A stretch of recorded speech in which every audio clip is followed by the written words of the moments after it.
میں نیکی کی دعوت کی دھوم میں مچاؤں، عطا ایسا کر حوصلہ یا الہی۔ حضرت بہلول دانا رحمۃ اللہ علیہ یہ بہت بڑے بزرگ ہوئے ہیں، بعض اوقات ان پر جذب کی کیفیت سی رہتی تھی تو مشہور ولی اللہ ہوئے۔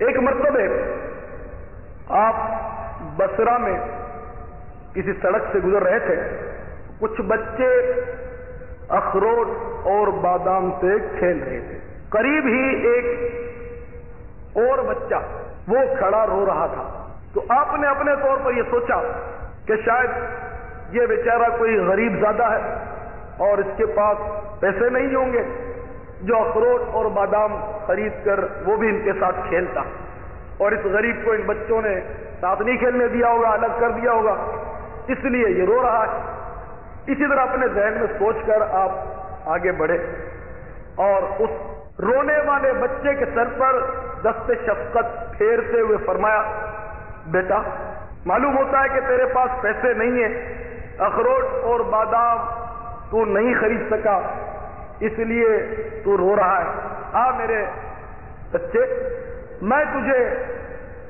اخروٹ اور بادام خرید کر دوں گا، تو بھی ان کے ساتھ کھیلنا۔ یہ سنتے ہی اس بچے نے سر اٹھایا اور ایک دم سے وہ بول پڑا، اے نادان یہ تو کیا کہہ رہا ہے؟ کیا ہم کھیلنے کے لیے پیدا ہوئے؟ حضرت بہلول دانا رحمۃ اللہ علیہ چونک پڑے، یہ بچہ کیا کہہ رہا ہے؟ آپ نے فرمایا، بیٹا پھر ہم کس لیے پیدا ہوئے؟ بچہ بولا کہ ہم علم دین حاصل کرنے کے لیے پیدا ہوئے، ہم اللہ کی عبادت کرنے کے لیے پیدا ہوئے، نہ کہ کھیل کود کے لیے، تماشے کے لیے۔ آپ بہت حیران تھے اور آپ نے سوچا یہ بچہ بہت دانا معلوم ہوتا ہے، میں سمجھنے میں بھول کر گیا ہوں۔ آپ نے فرمایا، بیٹے یہ سب تجھے کس طرح معلوم ہوا؟ تو اس نے کہا کہ تم نے یہ نہیں پڑھا قرآن عظیم میں، أَفَحَسِبْتُمْ أَنَّمَا خَلَقْنَاكُمْ عَبَثًا وَأَنَّكُمْ إِلَيْنَا لَا تُرْجَعُونَ؟ کیا تمہارا یہ خیال ہے کہ ہم نے تمہیں ایسے ہی بیکار بنا دیا، تم ہماری طرف پھر کر نہیں آؤ گے؟ بڑے حیران ہوئے کہ یہ اتنا سا بچہ، بڑے بڑوں کو قرآن کی یہ آیتیں معلوم نہیں ہوتی، وہ یہی سمجھتے کہ ہم دنیا میں اسی لیے آئے، کھاؤ پیو جان بناؤ، خوب مال کماؤ، خوب بینک بیلنس بناؤ، ہماری آج کی اصطلاح میں۔ اور یہ بچہ اتنی دانائی اور حکمت بھری بات کر رہا ہے اور صحیح بات کر رہا ہے کہ ہمیں اس لیے بھیجا ہی نہیں گیا دنیا میں کہ ہم صرف مطلب بنے کھائیں اور کمائیں یا کمائیں اور کھائیں، بلکہ اللہ تعالیٰ نے تو ہمیں کسی اور مقصد کے لیے بھیجا۔ جیسے کہ ایک اور جگہ ارشاد فرمایا، خلق الموت والحیات لیبلوکم ایکم احسن عملا، ہم نے موت اور زندگی کو اس لیے بنایا تاکہ تمہاری جانچ کریں کہ تم میں سے کون اچھے عمل کرتا ہے۔ آپ بڑے متاثر، آپ نے بولا بیٹا تو بہت سمجھدار اور دانا معلوم ہوتا ہے، تو مجھے کچھ نصیحت کر۔ تو اس بچے نے 4 عربی کے اشعار پڑھے، 4 اشعار۔ اس کا کچھ خلاصہ یوں ہے، میں دیکھ رہا ہوں کہ دنیا بڑی تیزی کے ساتھ اپنی منزل کی طرف بڑھی چلی جا رہی ہے، یعنی آج یہ گیا کل وہ گیا، میں لوگ روز دھڑا دھڑ مرتے جا رہے ہیں، میں یہ دیکھ رہا ہوں، کسی کو یہاں ثبات نہیں، کوئی یہاں مستقل ٹھہرتا ہوا نظر نہیں آ رہا، نہ یہ دنیا کسی زندہ کے لیے باقی رہتی ہے، نہ زندہ دنیا کے لیے باقی بچتا ہے، سبھی چل رہے ہیں۔ ایسا معلوم ہو رہا ہے کہ حوادث اور موت یہ 2 گھوڑے ہیں جو تیز رفتاری کے ساتھ انسان کی طرف بڑھے چلے آ رہے ہیں۔ اے نادان دنیا کے دھوکے میں پڑا ہے، ہوش کر اور دنیا سے آخرت میں کام آنے والی کوئی چیز اکٹھی کر لے۔ پھر اس بچے نے آسمان کی طرف رخ کیا، اپنے ننھے ہاتھ اٹھائے، اس کی آنکھوں سے آنسوؤں کی جھڑی لگی ہوئی تھی اور 2 لڑیاں سی بنی ہوئی تھی اس کے رخساروں پر، وہ اس طرح مناجات کرنے لگا، اے وہ پاک ذات کہ اسی کی طرف عاجزی کی جاتی ہے، اے وہ پاک ذات جب تجھ سے کوئی امید باندھ لے تو نامراد نہیں ہوتا، اور اس کی امید ضرور پوری کی جاتی ہے۔ یہ کہتے ہوئے وہ بچہ زمین پر گرا اور بے ہوش ہو گیا۔ بہلول دانا رحمۃ اللہ علیہ فرماتے ہیں کہ میں نے فوراً اس کے سر کو گود میں لیا، اس کے چہرے پر جو گرد لگ گئی تھی وہ میں نے اپنے آستین سے صاف کی، اس کے آنسو پوچھے، اس کے بکھرے ہوئے بالوں کو میں درست کرنے لگا۔ پھر جب وہ کافی دیر کے بعد ہوش میں آیا تو میں نے اس سے پوچھا، بیٹا تجھے اتنا اللہ کا خوف ہے؟ ابھی تو بہت چھوٹا ہے، تیرے گناہ ابھی تو لکھے بھی نہیں جا رہے ہوں گے، تو نابالغ ہے، آخر اتنا تو اللہ سے کیسے ڈرنے لگا؟ تو اس بچے نے کہا، اے بہلول دور ہٹ جا، میں نے اپنے گھر میں یہ دیکھا ہے کہ جب کبھی میری ماں چولہا جلاتی ہے تو بڑی لکڑیوں کو جلانے کے لیے پہلے چھوٹی چھوٹی چھپٹیاں، چھوٹی چھوٹی لکڑیاں اس کے گرد چن لیتی ہے اور پھر وہ آگ روشن کرتی ہے۔ ابتداءً چھوٹی لکڑیوں میں آگ لگتی ہے، پھر جب چھوٹی لکڑیاں سلگنے لگتی ہیں تو بڑی لکڑی بھی جل اٹھتی ہے۔ اے بہلول میں اس بات سے ڈرتا ہوں کہ کل بروز قیامت بڑے بڑے کافروں کو جہنم کی آگ میں جھونکا جائے گا، مجھے خوف ہے کہ کہیں ایسا نہ ہو کہ ان بڑے بڑے کافروں کو آگ نہ لگے اور اللہ تعالیٰ مجھ جیسے چھوٹوں کو اس لیے جہنم میں ڈال دے کہ ہماری وجہ سے پھر وہ بڑے کافر بھی آگ کی لپیٹ میں آ جائے۔ حضرت بہلول فرماتے میں اور بھی متاثر ہوا اس سے، اور میں نے کہا بیٹے مجھے کوئی مختصر سی نصیحت کر۔ پھر اس نے عربی میں 14 اشعار پڑھے۔ اس کا کچھ خلاصہ یوں ہے، میں غفلت کی نیند سو رہا ہوں، جبکہ موت کو ہانکنے والا موت کو ہانکتے ہوئے میری طرف بڑا چلا رہا ہے۔ اس سے مراد ملک الموت ہے کہ ملک الموت میری طرف بڑے چلے آ رہے ہیں اور میں غفلت کی نیند سویا پڑا ہوں۔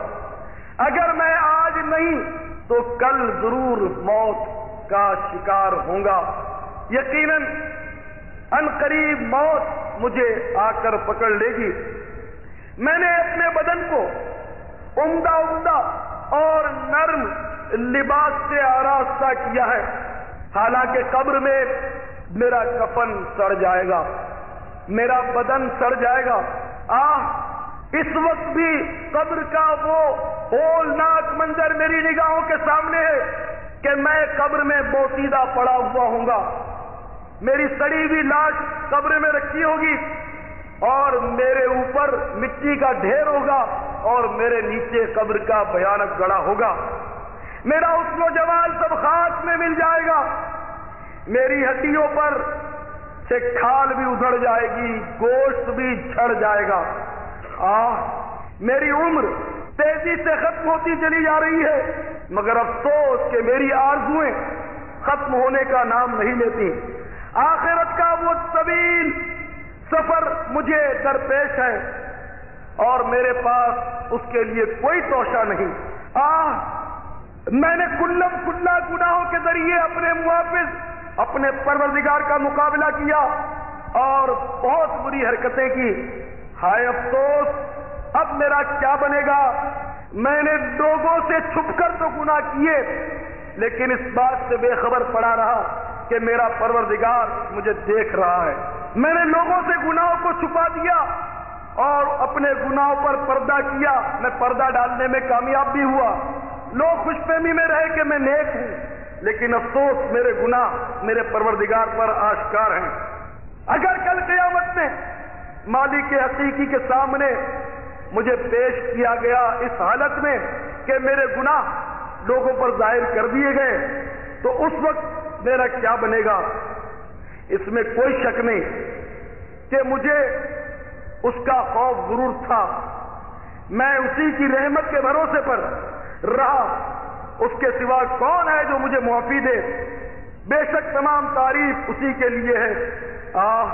اگر موت کے بعد گلنے سڑنے کے سوا کوئی دوسری آفت نہ بھی ہوتی اور میرے رب کی طرف سے جنت کا وعدہ اور دوزخ کی وعید نہ بھی ہوتی، تب بھی موت اور جسم کے سڑنے گلنے میں ہی کافی تنبیہ اور نصیحت موجود ہے۔ میں اگر موت اور اپنے جسم کے سڑنے کو ہی پیش نظر رکھتا جب بھی میں کھیل تماشوں سے بچ سکتا کہ میں اس دنیا میں اگر کھیلوں گا گلچرے اڑاؤں گا تو کب تک آخر کار موت آئے گی اور مجھے قبر میں سلا دے گی اور میرا جسم جو ہے وہ سڑ جائے گا. مگر افسوس ہماری عقل بہر مار گئی ہے کہ کسی بات سے عبرت حاصل نہیں ہوتی. کاش گناہوں کو بخشنے والا مجھے بخش دے. جب کسی غلام سے لغزش ہو جاتی ہے تو آقا ہی اسے معاف کرتا ہے. میں بے شک بدترین بندہ ہوں, اپنے عہد میں نے خیانت کی. نالائق غلام ایسے ہی ہوتے ہیں, ان کے قول و قرار کا کوئی اعتبار نہیں ہوتا. میرے آقا اگر تیری آگ میرے بدن کو جلائے گی تو میرا کیا بنے گا, جبکہ سخت پتھر بھی اس آگ کو برداشت نہیں کر پاتے. میں موت کے وقت بھی تنے تنہا قبر میں بھی اکیلا جاؤں گا, اکیلا ہی اٹھوں گا. اے وہ پاک ذات جو اکیلی ہے, وحدہ لا شریک ہے, مجھ اکیلے پر رحم فرما جو بالکل تنہا رہ گیا ہے. حضرت بیلول دانا رحمت اللہ تعالی نے جب اس لڑکے کے پرسوز اشعار سنے تو آپ پر رقت طاری ہوئی اور آپ دھڑام سے زمین پر گرے اور بے ہوش ہو گئے. کافی دیر کے بعد جب ہوش آیا تو وہ بچہ جا چکا تھا. قریب ہی جو بچے کھیل رہے تھے ان سے اس کے بارے میں آپ نے استفسار کیا کہ یہ بچہ کون تھا. تو ان لڑکوں نے حیرت سے پوچھا کہ آپ اجنبی معلوم ہوتے ہیں, آپ کو نہیں معلوم یہ بچہ کون ہے؟ یہ سیدنا امام علی مقام امام حسین رضی اللہ تعالیٰ عنہ کی اولاد میں سے ہے, یہ آل رسول ہے, یہ سید زادہ ہے اور یہ بہت اونچے مقام پر پہنچا ہوا ہے. آپ نے فرمایا میں بھی سوچ رہا تھا کہ یہ کسی اونچے ہی باغ کا پھل ہے. میرے پیارے اسلامی بھائیوں, آپ نے غور فرمایا, چھوٹا سا بچہ, اس کو اللہ تعالیٰ کا کس قدر خوف اس کے دل میں سرایت کیا ہوا تھا. اور بدقسمتی سے آج ماحول کس قدر بگڑا ہوا ہے. آج ہمیں ذرہ برابر اللہ تعالیٰ سے ڈر لگتا ہی نہیں. اللہ تعالیٰ نے حالانکہ فرمایا وَإِيَّايَ فَارْهَبُونَ, اور مجھ ہی سے ڈرو, لیکن بدقسمتی سے ہم اللہ سے نہیں ڈرتے. اور صحیح بات یہ کہ صرف اللہ سے نہیں ڈرتے, باقی سزا کے طور پر اب ہم ہر شے سے ڈرتے ہیں. اب ہم چونکہ اللہ سے نہیں ڈرتے اس لیے ہر شے سے ڈرتے ہیں, ہر چیز سے ڈرتے ہیں. یہاں تک کہ ہم اندھیرے تک سے ڈرتے ہیں, چوہے سے ڈرتے ہیں, بلی سے ڈرتے ہیں, کتے کے بھونکنے سے ڈرتے ہیں, ہر چیز سے ڈرتے ہیں, اس لیے کہ ہم اللہ سے نہیں ڈرتے.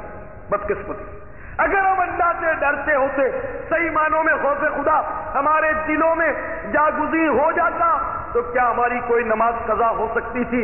کیا کبھی ہماری زبان سے جھوٹ نکل سکتا؟ کیا کبھی ہم گالی بک سکتے؟ غیبت ہم سے سرزد ہوتی؟ ہم کسی کا حق تلف کر سکتے؟ ہم کسی پر ظلم کر سکتے؟ حرام روزی کما سکتے؟ ہرگز نہیں. حقیقت یہ ہے کہ خوف خدا سے ہمارے دل خالی ہو گئے.